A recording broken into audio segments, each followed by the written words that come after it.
Começando mais um Pode Papo com o Maurício. Pra você que nos acompanha e ainda não tá inscrito, por favor, se inscreva-se. Não custa nada, mano. Inscreva-se no nosso canal do YouTube. E pra você que está inscrito, deixa seu like e não esqueça de ativar o sininho, porque as notificações são maravilhosas, sempre tem um assunto interessante pra gente conversar.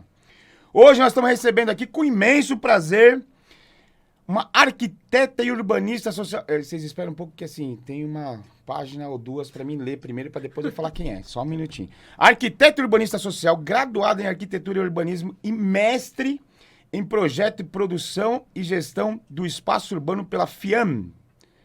FAAM, Centro Universitário. Depois ela explica isso aqui, porque eu também não sei. Pós-graduada em habitação e cidade pela Escola da Cidade em Urbanismo Social pelo INSPER. Professora e pesquisadora do Núcleo de Mulheres e Território do Laboratório de Cidades, parceria entre Arquiteto Futuro e INSPER, Arquitetura Futura e INSPER. Presidente do Fazendinhando, Movimento de Transformação Territorial, Cultural e Social nas Comunidades de São Paulo, colunista na plataforma Caos Planejado, integrante do elenco Casa Cor 2023, participou da 12ª Bienal Internacional de Arquitetura em 2021, foi finalista no prêmio Empreendedor Social da Folha e uma das vencedoras da premiação IABSP, na categoria Urbanismo, Planejamento e Cidade. Eu ia conversar com ela, mas como ela é tão ocupada, eu conversei que ela já teve que ir embora, porque eu não sei como que ela conseguiu tempo para vir aqui ainda. Mas é Esther Carro, 27 anos. Esther, muito obrigado por ter vindo aqui, muito obrigado por aceitar nosso convite. É uma maravilha. Vem cá, primeiro, como que você conseguiu tempo para vir aqui? Eu já agradeço de antemão, mas olha quanta coisa. O que é FIAM e FAAM? Não, é a universidade, o nome da universidade. É o nome da universidade? Que eu fiz a graduação e fiz o mestrado nela. IABSP? É um instituto de arquitetura. De arquitetura, de São Paulo. Lógico, né? Você deixa de ser burro também, né? Instituto. Né, Johnny? Não adianta você dar risada aí, não, que eu já me ferrei nessa. Então tá bom. Mas então, quando você resolveu ser arquiteta, já foi direto assim, não? Você já pensava desde criança, sonhava já em construir, como é que é? Castelo de areia, como é que era? Bom, primeiro eu agradecer pelo convite, sempre que eu posso, eu gosto de estar participando, debatendo, levando os meus conhecimentos. Acho que quando a gente fala de impacto social, de transformação social, sim, a gente tem que fazer com que as nossas vozes elas se reverberem cada vez mais. Então, isso inclusive foi um dos motivos para eu ter aceitado aqui o convite. E então, obrigada já de antemão. E a escolha da arquitetura foi muito assim, não foi a minha escolha de cara, de primeira opção. A princípio eu queria ser professora, porque eu sempre amei muito a questão de falar, de ensinar, essa parte de educação. E só que em um certo momento da minha vida, num diálogo com os meus professores, eles falaram assim: Esther, mas você não tem interesse de pensar em outras possibilidades, já que a gente percebe como que você é aqui na sala de aula, enfim. E pensando um pouco nisso, aí eu acabei indo pelo caminho da arquitetura, que foi uma amiga minha da escola, que me conhecia há muito tempo. Ela falou: por que você não faz arquitetura? Eu achei naquele momento um pouco impossível, mas eu acho que eu sempre gostei das coisas impossíveis, sempre gostei muito dos desafios, e como eu vi que eu iria encontrar um lado que me chamava muito a atenção, que é a parte social, poder ajudar pessoas, poder trazer melhorias, poder trazer mais dignidade, principalmente para minha comunidade, isso acabou de alguma forma ali, eu quero seguir por esse caminho. Você já tem origem na comunidade? Sim, eu nasci e cresci no Jardim Colombo, que é uma das comunidades que fazem parte do Complexo de Paraisópolis. E você estudou em faculdade particular, né? Sim. Como é que foi como é que é esse trombo essa trombada de... Olha, assim, de favela só tinha eu e mais uma pessoa, mas que não era também tão que vivia assim exatamente numa favela.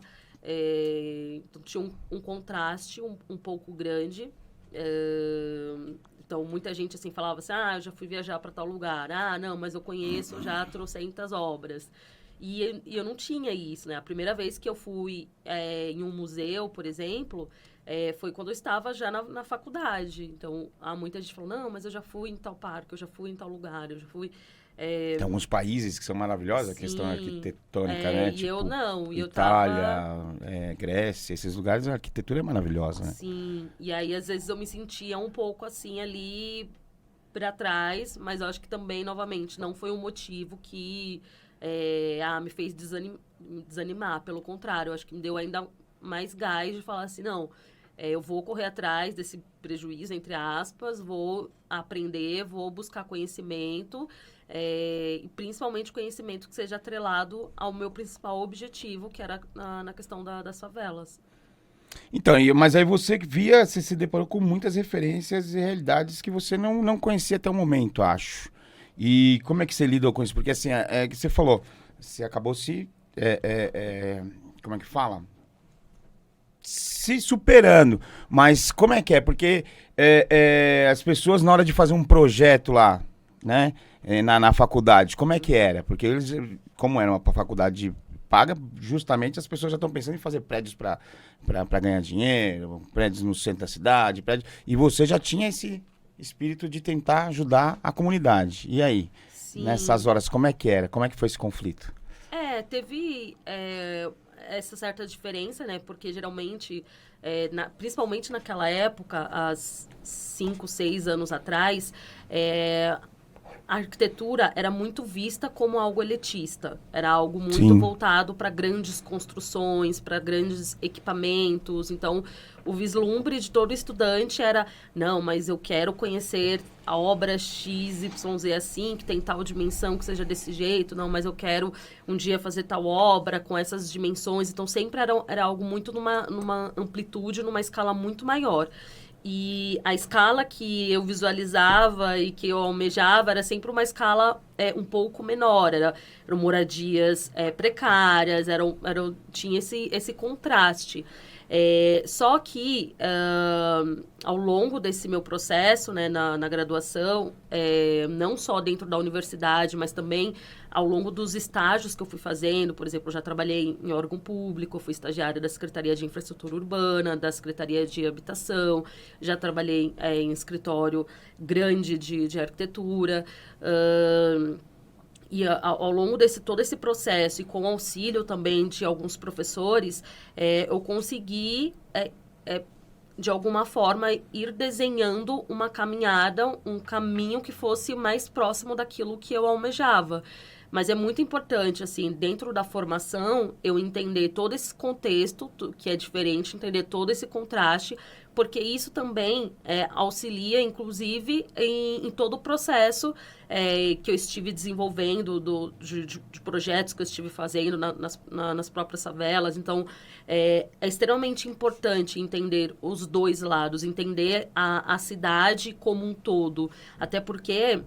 eu falo muito sobre isso, quando a gente está fazendo um planejamento urbano, por exemplo, quando a gente está realizando uma proposta de uma intervenção para dentro de um espaço, você precisa entender o todo, você precisa entender todo aquele espaço. Você não pode pensar um projeto de uma forma isolada. Então, é muito importante entender todas as complexidades que existem dentro da cidade, entender todas essas diferenças, esses contextos territoriais, porque, de alguma forma, você entendendo esse todo, depois, para aplicar soluções mais eficientes, para ter novas alternativas, é muito mais fácil. É o contrário, então. Você, quando... para você fazer, um arquiteto fazer um prédio que vai vender agora, vamos lá, vai no meio da cidade, no centro da cidade, apareceu um novo empreendimento, então ele faz aquele empreendimento pensando em vender no valor, pensando nas pessoas que vão morar ali. Agora, quando você faz um empreendimento, quando você faz que nem você, que trabalha muito com comunidade, você já tem que pensar primeiro nas pessoas que estão lá, é isso? Sim. Porque aí você vai ter que readequar muita coisa, né? Sim. Que já estão lá, já tem... E como é que é isso? É um trabalho mais ou menos inverso, não é? Do arquiteto nesse momento, ou não? Sim, há uma diferença quando você está fazendo um projeto para o mercado imobiliário, que tem a visão do lucro, então Isso. geralmente são aqueles prédios luxuosos ou com uma altura, assim, né? Com vários andares, que às E vezes... geralmente já tem um local, já, né, preparado, então já tem uma certa infraestrutura urbana no espaço. Agora você no que eu readequar um atuo, lugar é que é é difícil. totalmente diferente. Nessa parte de infraestrutura urbana, eu não trabalho exatamente com essa parte, porque isso é um projeto que vem da prefeitura. Sim, é algo que sim. está diretamente relacionado à prefeitura, até porque... Infelizmente está relacionado à prefeitura, porque aí quase nunca acontece, né? assim, já evoluiu. Se for depender em Guarulhos, lá o coisas. prefeito Guti de lá não faz nada sobre isso. Então já não prepara o terreno antes, já não tem porque eu acho que toda construção, principalmente habitação, para quem é mais pobre, para quem tem menos condições, já tem que vir com toda a infraestrutura pronta, porque senão... Sim, é o correto, mas infelizmente não foi o que aconteceu, né? As nossas cidades, elas foram planejadas e pensadas no automóvel, pensada muito no individualismo, para quem tem mais dinheiro. Então, tanto é que a infraestrutura urbana, ela chegou primeiro para os lugares como Cidade Jardim, Cidade do Morumbi, enfim, Morumbi, essas regiões mais nobres. E as regiões com declive, enfim, com uma situação um pouco diferente, com rios passando, elas foram sendo isoladas, elas foram sendo esquecidas. E aí vai canalização, aí demora para acontecer, para passar, para ter uma rua, para ter um transporte público. Então, há, sim, esse problema muito grande e que, por não ter sido previsto antigamente, hoje a população, ela, infelizmente, acaba sofrendo ainda mais, né? Porque aí mora em cima de um córrego e aí alaga, acontece uma série de problemas, aí tem contato com ratos, com baratas, aí, enfim, não tem... não é apropriado, o terreno não é apropriado para construção. Não tem áreas verdes, não tem equipamentos públicos no local, então é uma série de problemas que, infelizmente, as favelas acabam tendo. E hoje o desafio, principalmente levando o cenário da cidade de São Paulo, o desafio maior de intervenção é justamente construir, intervir nessas áreas que já estão consolidadas. Então, que é muito mais difícil. Quando você começa uma coisa do zero, é mais fácil, mas intervir em favelas que já estão há décadas construídas, que já tem ali um perfil, que já tem ali uma certa... as famílias se comunicam há anos, já tem uma história, um apego no local. Nossa, Essa um questão do desafio apego é muito forte. Muito grande. E nessas áreas, assim, o que é mais difícil? A alta densidade populacional, a topografia ou mesmo a ocupação desordenada do espaço? Eu acredito que seja a questão da topografia, porque... Nenhum terreno é preparado, constrói do jeito que o terreno está lá na hora, né? Exatamente. Então, tem moradias que, por exemplo, estão em cima de aterro. Tem moradias que estão assentadas em declives com mais de 20 metros, 30 metros de altura. Então, essa parte da topografia é muito complexa, sabe? Porque como não houve em nenhum momento uma infraestrutura específica, um acompanhamento técnico específico no momento dessa construção, então, assim, elas foram sendo construídas uma em cima da outra, uma acorada na outra. Tanto é que, se uma algum dia se uma cai tudo. Vai cair todas, caem todas. Então, essa parte da topografia, eu acredito que seja um dos piores desafios, assim. A gente teve agora, poucos tempos atrás aqui, muitos problemas com incêndio nas comunidades e tal, mas tem muito problema de desabamento, de questões assim Porque eu, sinceramente, eu estava falando aqui um pouco antes, a gente estava conversando, vou até pegar aqui que eu falei que eu ia esquecer da palavra, mas a criatividade da brasileira é muito grande, né? Tem gente que constrói de uma forma que você fala, não, ali não pode ter aquilo ali, não é possível que conseguiu. E às vezes passa anos e anos e anos e não acontece nada, né? Sim, Mas eu sei o então. que é, graças a Deus, Ah, acredito que a sim, fé, graças à também. fé da família que tá lá rezando todo dia pra continuar de pé, é isso? Mas, assim, eu vou citar aqui um exemplo que aconteceu recentemente, no começo do ano, que foi em São Sebastião, numa área de proteção ambiental, e aconteceu todo o desastre, o desabamento, né? Eram moradias que estavam inseridas em um declive extremamente acentuado, em morros muito acentuados, e ali, aos pouquinhos, os técnicos eles foram avisando, olha, tem um risco de desabar, não houve nenhum preparo para as famílias, não houve nenhum apoio às famílias, e aconteceu tudo que a gente sabe, inclusive com várias e várias e várias mortes.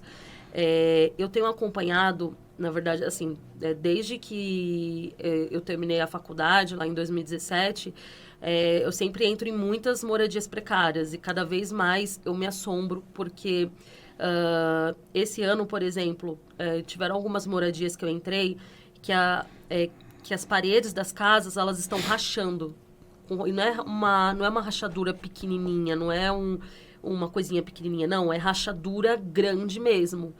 E uma das casas, inclusive, é uma casa que ela só tem um andar, é uma casa pequena, só tem um andar, não tem casa em Em cima cima. da dela.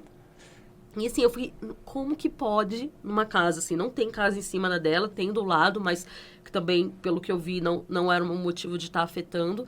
Mas porque são casas que foram construídas sem pilares, sem vigas. Às vezes, quando tem, é feito, não tem, como não teve acompanhamento técnico, não tem um cálculo sobre aquilo. E aí vai acontecendo esse tipo de problema. Então, assim, o que eu vejo as pessoas, elas tiveram, por obrigação, elas tiveram que construir por necessidade, E porque construíram com o eram que tinham, né? com o que tinham, tanto é que às vezes começaram a construir com madeira, com papelão, com material que estava ali mais acessível, e depois foi passando para a alvenaria, mas o risco de crescer, o número de desabamento, com situações muito parecidas com o que aconteceu em São Sebastião, é muito grande. Então, assim, ainda mais com as chuvas, esse ano nós tivemos as chuvas intensas, foram chuvas pesadas, não é culpa do meio ambiente, muito pelo contrário, mas a gente sabe que o meio ambiente ele cobra, ele vai cobrar. Tomou o espaço dele, um dia ele toma de volta, foram né? canalizados, rios foram canalizados, sabe? Tudo foi pensado sem, infelizmente, o planejamento das nossas cidades, elas foram planejadas sem entender, sem levar em consideração o meio ambiente, sem respeitar as nossas origens, sem respeitar o que já existia, o que tinha. Então, agora o meio ambiente ele também ele está cobrando de alguma forma, mas não é culpa dele, é culpa dessa falta de planejamento, dessa falta de técnicos dentro desses territórios. Então, assim, a tendência, o que eu vejo, até por esses casos mais isolados que eu estou acompanhando, é que não vai demorar muito e nós vamos ver mais e mais casos. E pode ser que seja aqui em São Paulo, na capital, pode ser que seja ali na Rocinha, no Rio de Janeiro, enfim. Mas não sei até quando vai. É uma questão que mais cedo ou mais tarde, mesmo que Vai, demore muito tempo, mas um dia vai acontecer. vai. E é muito daquilo que eu estava falando anteriormente. Se acontece com uma casa, Já vem puxando as outras, né? leva as outras. Então é tenso, assim, sabe? E o preconceito? Porque assim, ó, preconceito de mulher preta, periférica, e ainda vai mexer com a comunidade. Você deve sofrer preconceito até na comunidade quando você vai conversar com o pessoal, não vai? Porque já Olha, imaginam que vão tirar eles de casa ou não. Como é que é? não, na comunidade não, porque eu nasci, eu cresci, então, assim, o diálogo que eu tenho quando eu estou dentro de uma comunidade, enfim, sendo a que eu atuo ou não, é muito um diálogo de olho no olho, é muito um diálogo de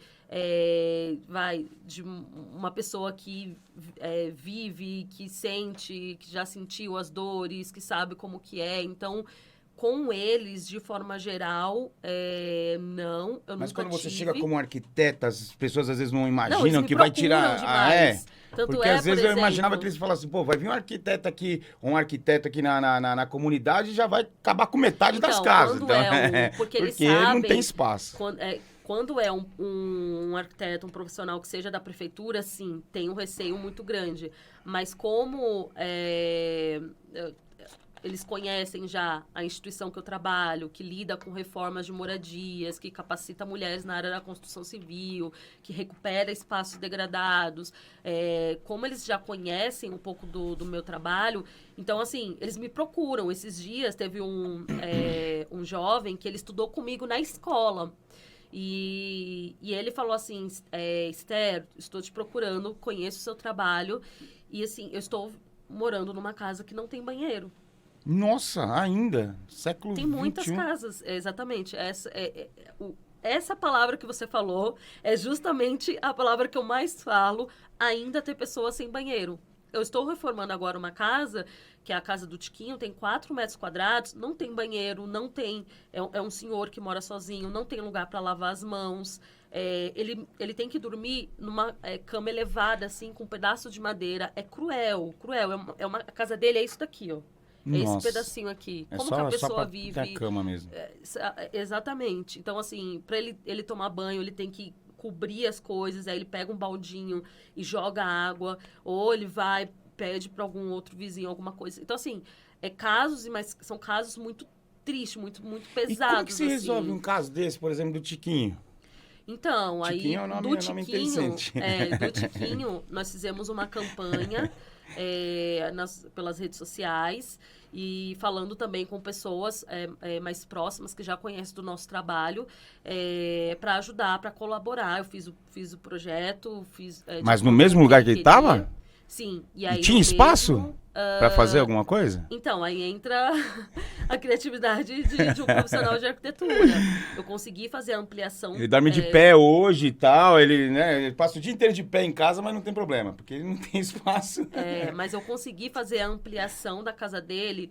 Do lado da casa dele tem uma escada e a vizinha que mora em cima, ela cedeu, ela falou, não, pode debaixo da escada construir. E aí nós fizemos a ampliação debaixo da escada para o banheiro e agora nós estamos intervindo na parte interna. Então, na parte interna da casa vai ter uma escada elevada, que aí vai servir para colocar um refrigerador, para servir como armário.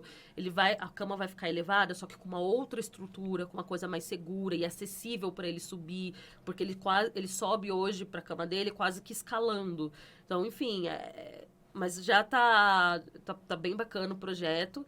Acho que vai ser uma coisa também super inovadora por conta do tamanho, por conta das fica soluções num cômodo que eu só, estou a parte de baixo você vai apresentando. deixar para uma situação e dentro do cômodo você vai fazer as questões elevadas para ele poder Sim, utilizar. ele vai ter uma pia, vai ter um gabinete, então isso tudo vai... Coisa tão simples, parece tão simples pra gente hoje em dia, né? Você não imagina você entrar numa casa sem um banheiro, você não imagina entrar numa casa sem uma pia com um gabinetezinho e as pessoas ainda sofrem com isso. O que me causa mais espanto é por ser na região do Morumbi, né? Que é uma das regiões Na região mais do Morumbi, nobres. olha. Exatamente. Então, assim, novamente, o contraste gritando É muito, alto. o contraste é muito forte, né? Muito forte mesmo. Então, porque você vê de um lado mansões, Que a pessoa até nem apartamentos lembra que com tem os quartos lá, piscina, às vezes não usa.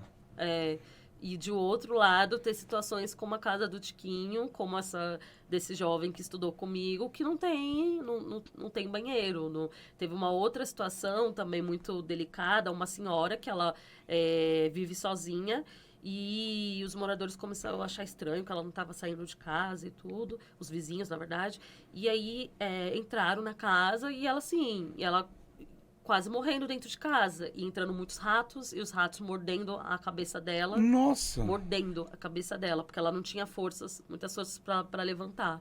Então, aí tiveram que intervir ali de forma imediata. Então, assim, casos e mais casos e mais casos e mais casos que eu pego no meu dia a dia, que é muito desumano, assim. Aí, às vezes, eu fico pensando, né, assim, que casos como esse ainda não são tão divulgados. A gente está começando a divulgar com mais força para que a sociedade veja, para que o poder público veja, para que a iniciativa privada veja, entenda, falar assim, gente, o problema é muito maior do que vocês imaginam. E o problema, às vezes, está lá, está ali dentro da moradia, sabe? Então, bora se atentar para isso, bora buscar mais soluções, bora nos unir, bora, sabe? E eu sou o tipo de pessoa que sou muito assim, e eu incentivo, inclusive, também muito as pessoas que trabalham comigo, o meu time, os próprios moradores. Olha, a gente precisa fazer. Tudo bem, a gente vai em busca dos nossos direitos, a gente tem que ir em busca dos nossos direitos, mas não vamos só esperar, porque se a gente só esperar, a solução ela não chega. Como que faz hoje para ter ainda consegue um planejamento urbano para transformar as comunidades? E aí você acaba transformando a cidade ainda. Mas tem condição? Com certeza. Tem muitas. Eu acho que o que soluções alternativas, há muitas e muitas e muitas. Há arquitetos, engenheiros, enfim, pensadores da cidade, assim. Então, assim, o que fazer, isso todo mundo já sabe. Como fazer, isso também todo mundo já sabe. Mas o que falta mesmo, às vezes, é força de vontade para estar fazendo, sabe? Então, às vezes, aí demora, aí são anos e anos para demorar, para acontecer uma obra de urbanização. Então, assim, falta a vontade para fazer, e isso de diferentes órgãos. Mas saber o que fazer e como fazer, isso assim... Porque até para iniciativa privada existe. seria bom, porque de repente, dentro do bairro, como por exemplo Morumbi, aí você tem uma comunidade perto. Se você melhora aquela comunidade, automaticamente vai melhorar, falando em questões de valores, vai, porque está falando do Morumbi, então as pessoas que moram ali querem as questões de valorização e tal. Você melhorando a comunidade, você melhora também para você, né? Ah, sim, com certeza. E dentro do Fazendinhando, que é a instituição que eu lidero... Ia perguntar dele agora.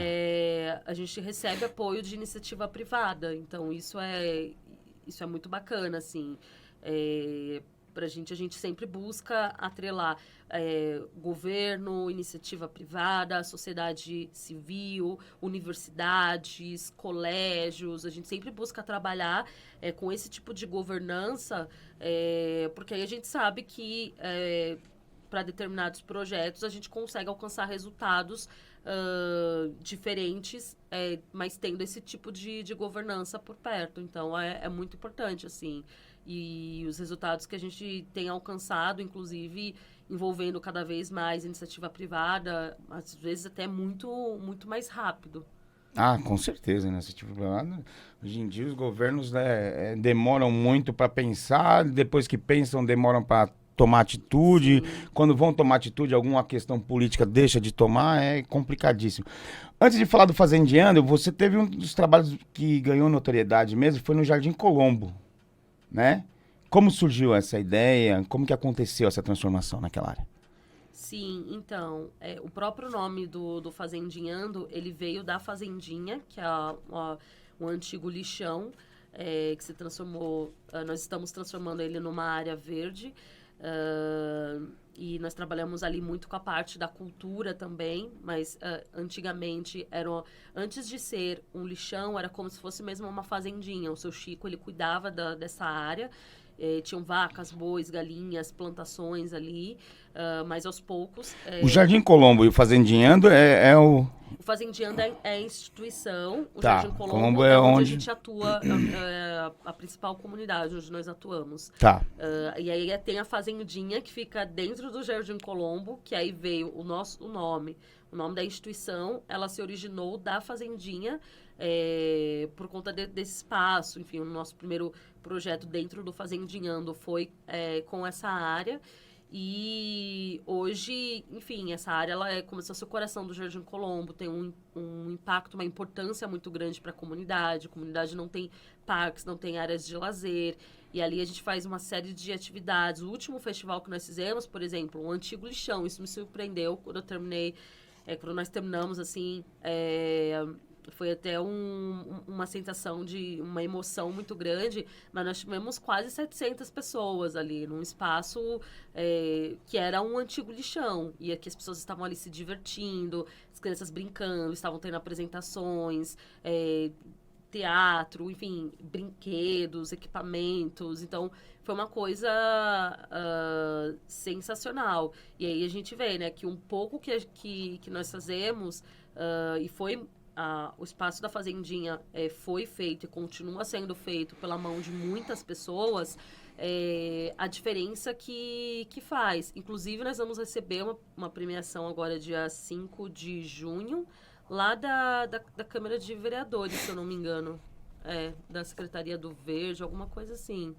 E por conta desse projeto. E ele é um exemplo do quanto a diversidade de pessoas podem estar atuando, né, dentro de uma iniciativa, e como a construção de diferentes mãos pode contribuir para o desenvolvimento da nossa cidade. Então, acho que uma coisa que a gente acredita e trabalha muito dentro do Fazendinhando é essa questão de, assim, não, vamos envolver. Quanto mais pessoas envolvermos, é melhor. Cada um tem o seu talento, cada um tem alguma rede, cada um pode apoiar de alguma maneira. Então, de que forma a gente consegue unir a sociedade para buscar por transformações? Eu não lembro agora a autora que fala sobre isso, mas ela diz assim que da importância da gente fazer parte do problema, não de ficar apontando o problema, mas como que a gente consegue fazer parte do problema. Já que viu o problema, entender... então me traz a solução também. Exatamente, sabe? Então não é falar assim, o problema tá ali, o problema são com eles. Mas a questão, até você estava falando essa questão do preconceito. Quem morava em favela antigamente era extremamente marginalizado. Sim. Ainda mais... Ainda é. Tem um preconceito muito grande, né? Então, assim, é mostrar que, assim, o problema não são eles, mas a gente pode fazer parte desse problema e a gente pode ir atrás das soluções, né? O problema é o todo, né? Se eles estão ali é porque não tem oportunidade, Sim. porque não tem condições, porque não tem... E isso a gente tem que criar, né? Acho que a comunidade como um todo tem que criar. Sim. Qual que seria o ideal arquitetônico para uma moradia saudável? Entre tamanho, entre área de lazer, tem que ter tudo, é isso ou não?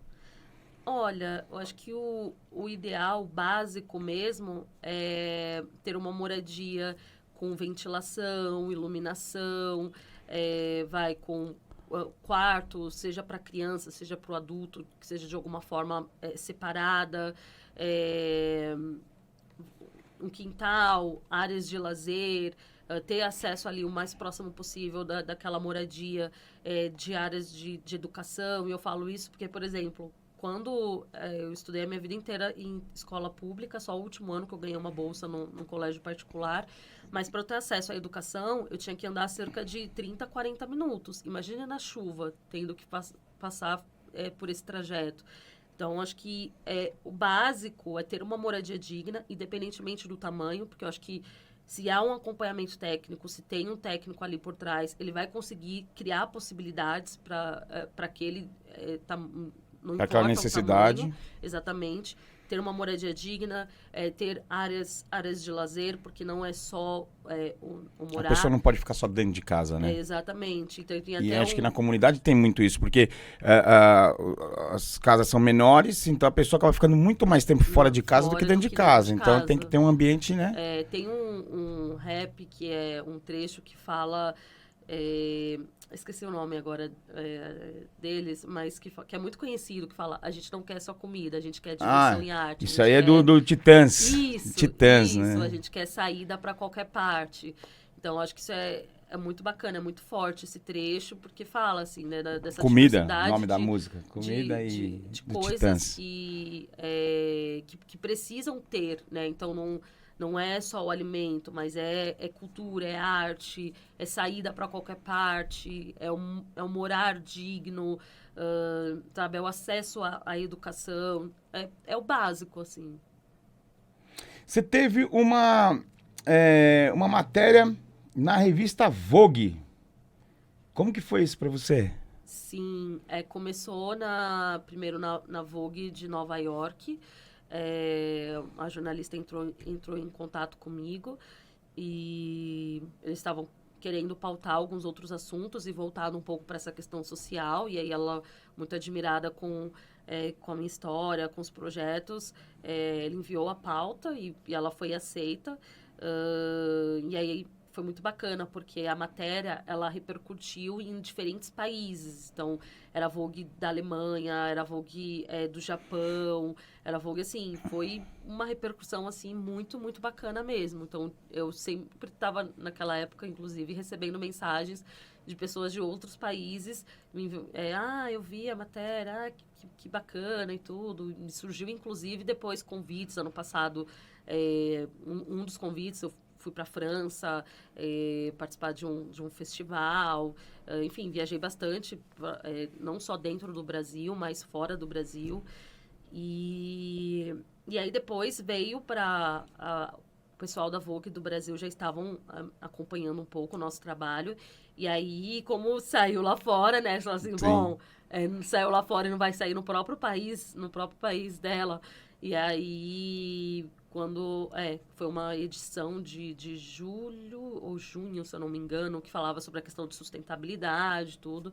E aí eu saí na revista. Depois, também, no final do ano passado, eles me convidaram para participar da Casa Vogue Experience. E também foi muito bacana. Pude levar a minha avó, inclusive. A minha avó foi uma das pessoas que, quando eu falei que queria fazer arquitetura, ela era empregada doméstica e ela trazia revistas. Para mim, uma das revistas era da própria Vogue. Então, em algum momento eu já imaginava isso desde criança, que falava assim, nossa, eu pego essas revistas, algum dia eu vou estar nessas revistas. Então, foi uma experiência... Já foi um sonho realizado. Foi um sonho realizado e foi uma das matérias mais importantes da minha vida, porque... infelizmente, eu sinto que, assim, no Brasil, você não é tão valorizado. Você começa a ser valorizado quando tem essa coisa internacional, enfim, coisas nesse sentido. Então, trouxe um certo respeito, uma certa visibilidade maior, assim, para o nosso trabalho, que foi extremamente importante. Nesse momento, você teve algum... seu trabalho é voltado para a periferia, mas você já teve... pessoas famosas ou pessoas de maior poder aquisitivo pedindo projetos para você? Já tive. E como que você reagiu? Não pessoas famosas, mas pessoas com poder aquisitivo bom. Mas, assim, por ser... como esses pedidos, eles acabaram surgindo em um momento em que eu estava... trabalhando na universidade, que eu estava seguindo com os projetos, viajando, tendo uma demanda muito grande para esse lado social, muito maior do que eu poderia. Então, eu acabei não topando fazer esse tipo de projeto. Hoje, agora, talvez para o segundo semestre desse ano, eu já pense em talvez até futuramente abrir um escritório que seja voltado para isso. Mas não era uma coisa que eu conseguia pegar, então eu vou fazer, então eu vou me dedicar a isso, porque como eu não tinha um escritório específico para isso, eu não tinha uma equipe específica para isso, eu não iria conseguir fazer sozinha. E como eu quero também entregar excelência, entregar bons resultados, eu não iria me queimar com uma pessoa. Então, quando surgiam esses tipos de convite, eu geralmente indicava pessoas que eu tinha confiança para estar pegando esse tipo de trabalho. No futuro, eu pretendo sim, se for algum projeto que seja voltado para a questão de ancestralidade, para a questão de sustentabilidade, independentemente do poder aquisitivo na pessoa, sim, possa ser que eu tope fazer. Mas, até então, no momento onde esses convites surgiram, não era uma coisa que... Você estava numa outra fase da vida que você tinha que estar mais focada. Era a minha prioridade. Isso. E sem falar também, né, como você apresentou lá no começo, eu tenho 6 anos de formada. Nesses 6 anos de formação, foram 5 anos de graduação, depois 2 anos de mestrado, depois 1 ano fazendo 2 pós-graduações ao mesmo tempo. Então, assim... Você já parou para respirar algum dia, não? Ainda não. Tipo, fiz intercâmbio fora, na Colômbia, durante 2 meses. Eu fiquei Você fora viajou do muito Brasil. dentro do Brasil e já viajou fora. Como é que é a diferença de arquitetônica dentro do Brasil? Ela é muito diferente? Ela é muito Quando variada? comparado com a América Latina, falando em favelas, é muito parecida. Só que o investimento público lá fora é muito maior. Então, tem intervenções assim maiores, tem um investimento, inclusive, de outros países, por exemplo, da Colômbia. A Colômbia ela recebe investimento de outros países, de iniciativa privada também muito forte. Então, as obras, as intervenções é incrível. É incrível. É outro, As necessidades são outro muito patamar. parecidas. Muito. São as Só que a mesmas, eu forma diria, daqui, assim. aqui no Brasil e fora do Brasil, elas são mais ou menos as mesmas condições, independente do país que você viajou. Sim, assim, falando no contexto da América Latina, Da América sim, Latina. tem essas características, mas as intervenções São bem lá diferentes. fora são muito melhores. Tem questão de manutenção, tem uma zeladoria, tem um processo participativo, tem um engajamento comunitário muito maior. Então, assim, é incrível. Aí agora, falando um contexto europeu, norte-americano, aí já é bem diferente. Aí não... nesses lugares, assim, da Europa, não tem, assim, favelas. Tem centros que são abandonados, que tem muitos imigrantes, edificações abandonadas, onde também tem muitos imigrantes, mas favelas com as características que existem na América Latina não tem. Que interessante. Não tem mesmo. Né? Lá tem morador de rua, tem, enfim... mas parecido assim, como favelas não existe. Tem muito lugar abandonado. Tem lugares sim. Tem Por lugares isso que às vezes pode abandonados, ser que não exista a principalmente favela por causa disso, né? Já que tem Europa. bastante lugar abandonado, o pessoal acaba ocupando. Mas muito também pela questão da forma como foi consolidada, né? É bem diferente como as cidades elas foram formadas, elas foram constituídas dentro de um contexto europeu e para um contexto da América Latina que, enfim, que inclusive houve muito processo de colonização, de vir europeus para o Brasil, de querer colonizar, então, muitos escravos. Então, assim, um contexto bem diferente de um território para o outro. E aí, por isso que houve, assim, quando a gente fala na Europa, os projetos é outra dimensão, as cidades são de outras maneiras, porque não teve esse processo que, por exemplo, aconteceu no Brasil. No Brasil. Às vezes as pessoas reclamam, principalmente quem tem poder aquisitivo melhor, reclama de invasões de terreno, invasões. Só que o Brasil inteiro foi invadido, né? Por isso que foi construído dessa forma, né? Teve um... é delicado, é bem complicado, assim. E eu vi uma coisa hoje, que tem muitos projetos que vendem pela internet.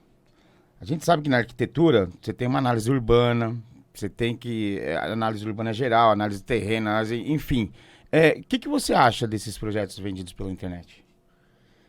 Olha, é justamente por essa questão de ter que entender melhor o território, é um pouco mais complexo você fazer a compra de um projeto pela internet. Se é uma coisa assim de design de interiores, até tudo bem, aí não...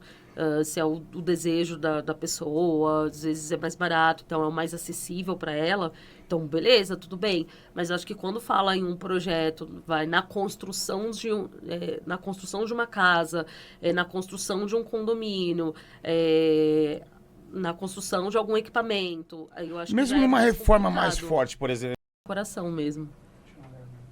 Mas melhor para melhorar um interior, ainda é melhor arquiteto, porque aí você vai ter, mesmo... que o arquiteto tem são vários, não é só o arquiteto, vários tipos de construções, paisagismo, urbanismo, são diferentes escalas. Um design de interiores, não, ele só fica na escala de decoração. E é bom o trabalho de design, quando se pensa na decoração de um ambiente. Quem consegue te deixar melhor dentro de casa? Por exemplo, eu tô lá com a minha casa, mas, pô, tem meus móveis, mas eu ainda me sinto um pouco apertado dentro de casa, Quem que você indicaria? Um arquiteto ou um designer de interiores? Um designer de interiores. Olha, se é para uma coisa muito específica num ambiente, um design de interiores. Mas se for uma coisa que vai englobar outras questões, sei lá, questão de sustentabilidade, questão com paisagismo, com outras coisas, aí a visão de um arquiteto é mais ampla. Mas se é para decoração, para uma coisa mais específica, aí é muito melhor um design de interiores, porque o foco dele é só aquele. É só ajeitar a parte interna mesmo. Acho que é ruim comprar o projeto feio, o projeto pronto. Você conversar com um arquiteto por internet, com você explicar o seu desejo e mostrar a realidade, consegue se fazer. Sim, exatamente. Assim, você comprar um projeto que seja pronto, e achando que vai inserir lá naquele seu lote ou algo assim, é complicado, mas agora, hoje tem vários profissionais de arquitetura que eles, inclusive, eles dão consultoria à distância, que eles fazem toda uma análise à distância, que não é um problema. Principalmente após a pandemia, o que mais surgiram foram esse tipo de projetos à distância, que economizam uma série de coisas. É um projeto também. Pronto? Tem vários, né? Tem plantas já prontas, né? Então, que são vendidas. Aí o cara pega o terreno dele e fala, essa aqui eu acho que vou fazer lá. Isso e pronto. Então, Isso tem validade legal? Para a pessoa que construiu, por exemplo?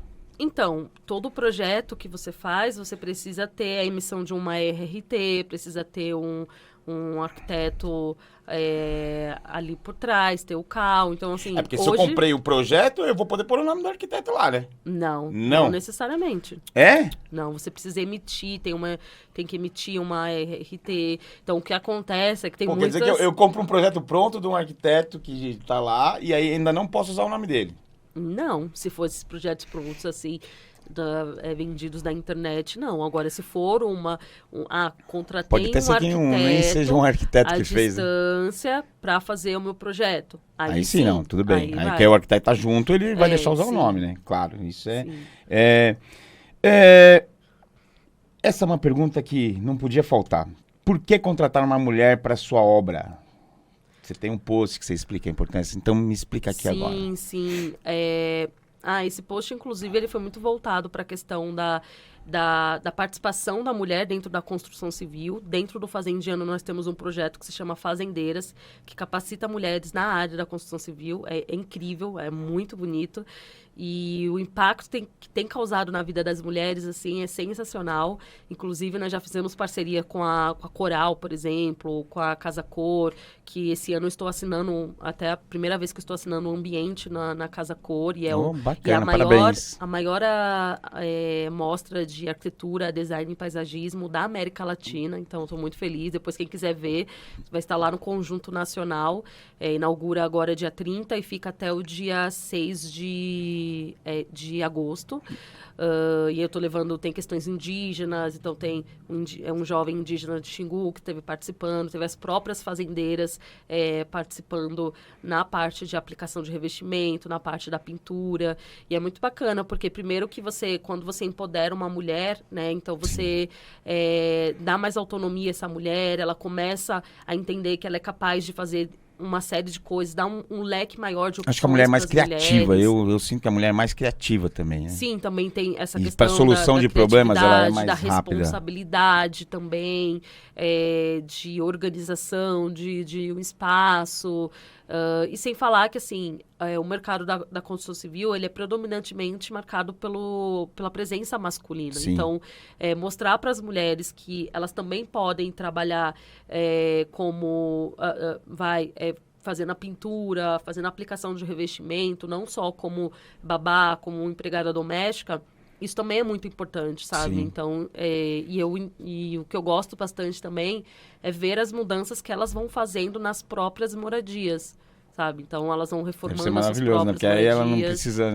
Geralmente esperava o marido, esperava alguém. Não, Não. elas já sabem o que fazer, já E vão hoje mudando. até mesmo na internet a gente vê assim, nossa, direto, eu tô no Instagram e eu vejo mulheres ensinando técnicas Tem o de marido como de aluguel e tem a fazer. esposa de aluguel agora. Exatamente, então isso é muito bacana, acho que não é para gerar concorrência, não é para diminuir o trabalho Não, do mas homem. em geral, quando um faz.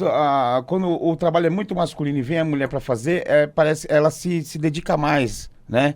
Do outro lado também, Sim. tem muitos serviços que é mais feminino, que a gente acha que é mais feminino, e quando um homem se dedica, acaba sendo. Parece que essa inversão dá um gás maior pra eu pessoa, acho que né? eu acredito muito Dá uma no- liberdade, né? Eu acredito muito no que, assim, se é algo que você gosta, se é algo que você ama, então vai lá e faz. Então, independentemente da sua classe, independentemente do seu gênero, independentemente dos desafios de qualquer coisa. Então, acho que se é alguma coisa que é o que você gosta, que é o que você ama fazer, então vai, pega e faz, se entrega, porque os resultados só tendem a vir e vir de forma grande. E se você não gosta, não faz, né? Que nem aqui. O cara não gosta, o cara derruba aí toda hora. Enfim, o que é o mesmo movimento Fazendeando? E a gente pode visitar? Quem quiser lá visitar, quem quiser conhecer, quem quiser ajudar, como é que faz? Sim, o Fazendeando é um instituto de transformação territorial, cultural, social e ambiental que atua, né, dentro de territórios periféricos, principalmente voltado com a questão da moradia, com a questão de espaços que eram antigos lixões, que não tinham uma utilização, e a gente faz a recuperação desses espaços, tem esse trabalho de empoderamento, de qualificação das mulheres. E quem quiser visitar é super aberto a conhecer. A gente sempre recebe gente de todo lugar do mundo que vocês possam imaginar. Já esteve conhecendo lá o Jardim Colombo, esteve conhecendo um pouquinho das nossas ações e é sempre bem-vindo. Organizando tudo direitinho, a gente sempre aceita, sim. Ah, que bacana, que bacana. Esther, a Esther hoje, né, com 23 anos de idade... Não, muito 23 pouco, né? não. É 28, na verdade. A Esther hoje, com 28 anos de idade, se ela pudesse entrar na máquina do tempo e pudesse voltar atrás, o que ela falaria para a Esther de 18 anos? Que valeu a pena todo o esforço, toda a dedicação, que não é uma caminhada fácil, que é extremamente difícil. Acho que principalmente por todo esse meu contexto, toda essa minha trajetória, mas que eu estou feliz, que estou me sentindo realizada, que eu já realizei muitos sonhos, ainda vou realizar muitos sonhos, então eu falaria assim, olha, siga em frente, Vai em frente, valeu que a vai dar pena certo. todo esse esforço, toda essa dedicação. Parabéns, parabéns. Muito boa essa resposta. E para falar com a Esther, como é que a gente faz? Tem o Instagram, @Esther, só que é com E mudo, então é ster.carro. O Instagram do Fazendeando, @Fazendeando. E o site também, que aí você consegue ver de uma forma um pouco mais detalhada, de forma geral, os nossos projetos, que é o fazendeando.org. Esther, muito obrigado. Me desculpa todos os acidentes, mas foi um enorme prazer você estar aqui. É muito bom a gente conhecer. O que eu falo aqui, esse programa a gente sempre conhece um pouco mais das coisas que a gente não conhece nada, na verdade. Porque eu não sabia tanto a diferença entre o que realmente a arquitetura fazia ou não. Às vezes a gente chama engenheiro para fazer alguma coisa e que não tem nada a ver com engenheiro. Enfim, eu acho que o objetivo do canal justamente é esse. A gente mostrar as profissões, mostrar as alegrias, enfim, as pessoas como elas são de verdade. Obrigado você por participar do Pode Papo com o Maurício. E você que já está nos acompanhando e ainda não se inscreveu, se inscreva. E você que já está inscrito, deixa seu like. Não esquece de ativar o sininho. Aquele barulhinho lá não é chato não, aquele barulhinho lá é da hora. Para sempre saber quando tem um vídeo novo no canal. Obrigado, um forte abraço e mais uma vez, obrigado, Esther. Imagina, Valeu mesmo, tá? viu?